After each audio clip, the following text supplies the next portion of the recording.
I don't go a week without somebody saying, oh man, get your face out of Facebook, or, these kids today, they're into the iPhone, and, it's dehumanizing, and it's going to be the death knell of humanity. I can understand that. On the other hand, just like a knife is a fairly neutral tool. I mean, you can stab somebody to death and it becomes the most wretched thing, or you can cut a loaf of bread and serve somebody a sandwich. I mean, that's quite a lovely thing. So the tools themselves are fairly neutral. The power of the tool to be able to communicate to anyone you want on the face of the globe at any time, even though as I say these words, there's no way that I can become fully cognizant of what I've just said. I would be overawed by it. We become so inured, we become so bored of these things as soon as they arrive. Now, I would venture to say if there were a tool that could cause our physical bodies to, say, travel to China in no time, in less than a second, I think that we would be crazy for this thing. Our minds would be blown about it for about 3.5 days. And by the fourth day, we would look at it the same way we look at the iPhone. Once we're in China, all right, we're in China. What do we do now? We're going to take a look at the Great Wall, and that might get boring after a while. And I'm going to zap back home, and let's go China, home, China, home, China, home. We'll do that a few times, and that'll be boring too.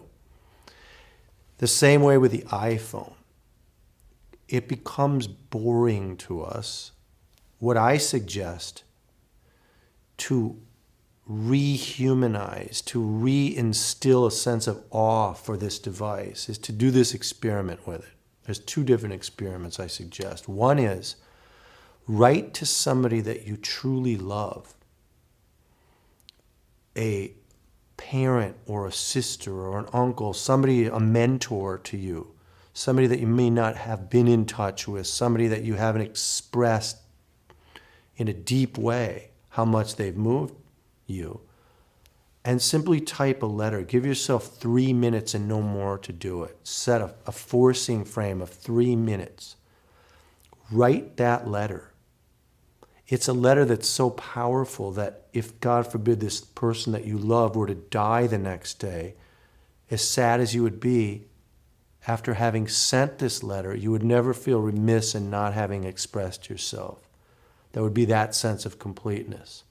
When the letter is written and addressed to this person, say by email or text, taking the device in one hand and taking your index finger in the other and hitting send, it's truly an amazing experience. I've done it several times. I mean, I'm comfortable doing it a little bit, and a little bit, again, it makes me really nervous. As I've said, if you're doing something that's that frightening emotionally, you're probably doing the right thing.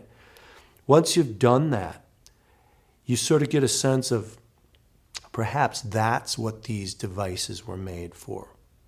Now, we're not talking about healing the world and curing global warming and stopping all wars, because those things they're out of our ken, they're out of our control.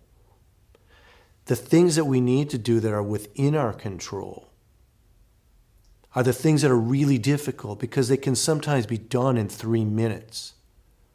We write a letter to somebody that we love. I wrote a letter to my mom in this way about 2-3 months ago. And the response that she wrote me back was amazing. It was a beautiful sort of testament to the elegance of the technology, that we had filled that technology with the beauty of our human experience. And in that way, they were wed and became very meaningful. So the idea of this being bored of the technology doesn't exist. You're really using it for what it is.